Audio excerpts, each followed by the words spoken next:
Hello, strangers. Welcome to Albert Reads the Hits. I am Albert Strange, and this is the secrets behind the number ones. Today, I have the sixth number one song from 1960 of the 1960s, and it is the Everly Brothers, Cathy's Clown. I'd never heard this song before. I had heard the Everly Brothers, but I had never heard this song before. It was number one for 5 weeks in 1960, from May 23rd until June 27th. It was written by Don and Phil Everly, but it's a little bit more complicated than it sounds. But we'll get back to that after I read the lyrics, right? Because it's my spoken word versions that you come to hear. So let's get right to this. The Everly Brothers, Cathy's Clown. Don't want your love anymore. Don't want your kisses, that's for sure. I die each time I hear this sound. Here he comes. That's Cathy's clown. I gotta stand tall. You know a man can't crawl. When he knows you're telling lies and he hears I'm passing by, he's not a man at all. Don't want your love anymore. Don't want your kisses, that's for sure. I die each time I hear this sound. Here he comes. That's Cathy's clown. When you see me shed a tear, and I know that it's sincere, and you know that it's sincere, don't you think it's kind of sad that you're treating me so bad, or don't you even care? Don't want your love anymore, don't want your kisses, that's for sure. I die each time I hear this sound. Here he comes. That's Cathy's clown. That's Cathy's clown. That's Cathy's clown. Well, kind of a depressing song, but it's much happier when you listen to the actual song, which it isn't bad. Um, it's it's about a guy whose girlfriend is just very disrespectful. She embarrasses him. She humiliates him.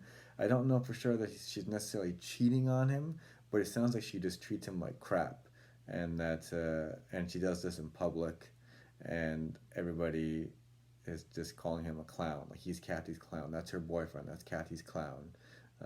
He can hear it. He can hear them. He can hear people making fun of him in public while they're out, and just walking by saying, "That's Cathy's clown." Stuff like that. So it doesn't sound like a very good relationship.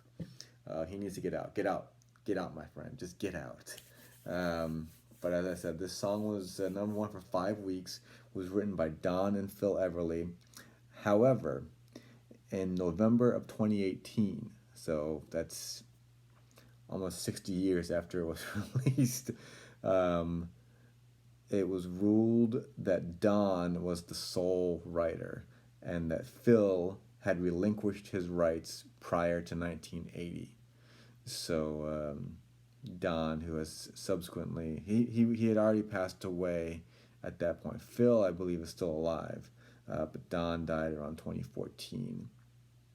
So Don's estate is collecting the royalties for this song. This was actually their last number one song. They had at least one before this, but this was their last number one song in the United States.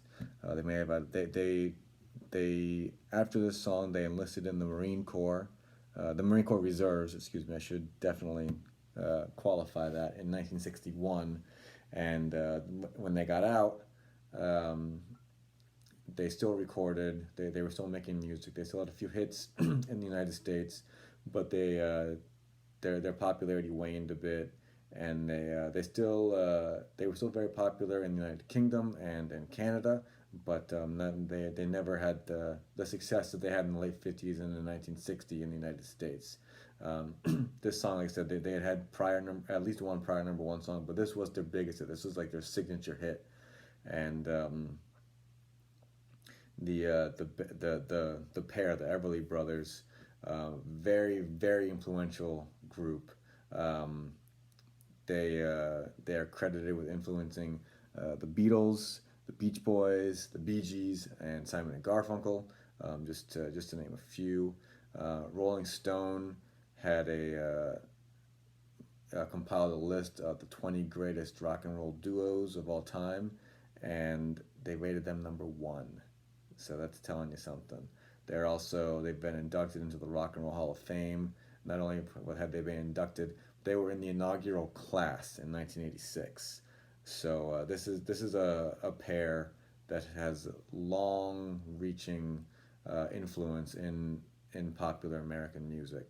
Um, I'm sure if I dug into it a bit more, I could find some other songs that I'm familiar with. I didn't know this song. I knew the name the Everly Brothers, but I couldn't really name any songs by them. I'm sure if I dug a little bit deeper and started going through their catalog, there'd be some songs like, oh, I know that song. Oh, I know that song. Because that's what tends to happen with a group that is claimed to be as influential as they are.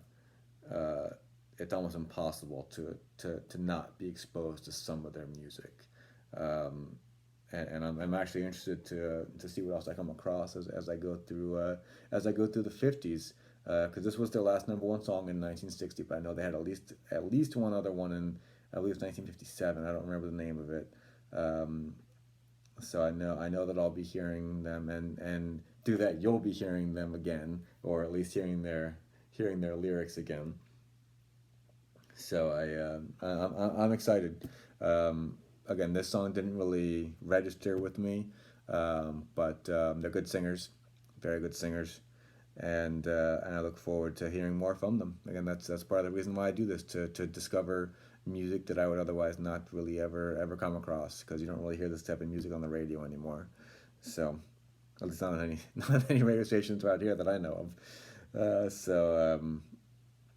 Go and check it out. Check out this song. It's on YouTube. It doesn't have an official video, but the top ranked video for it has 2.7 million views. Um, there is a Reba McEntire version also. I'm not really into country music, but I know who Reba McEntire is. She had a TV show also. Her version on YouTube, her video, it's a real video, um, has 2.3 million views, and her cover of it was done in the late 80s. I want to say 1989, maybe 1990, but I think it was 89.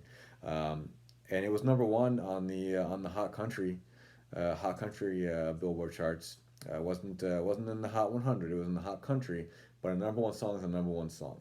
So good for her, and the fact that it was still, I mean, her star power. I'm sure had something to do with it, but the fact that it was a number one song in any capacity, almost 30 years after it was originally released, is that says something about the song. So good for the Everly Brothers, Don's estate especially, who's still getting the royalties from it. And that's what I have for you, strangers. This was a good song. Again, not one I'm probably going to listen to again anytime soon, at least. But it's a group, a duo that I'm interested in learning more about. So do listen to the song, and follow me on social media: Facebook, Twitter, Instagram, and Snapchat. You can find me on all of them.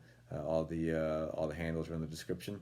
You can, as always, do the YouTube things I'm always asking for: like, share, subscribe, do all that fun stuff. When you do subscribe, please leave me a comment saying I subscribed. I will reply to you. And lastly, do tip your service, tip your bartenders, tip your rideshare drivers, and your delivery drivers. They appreciate it, and I appreciate it on their behalf as well.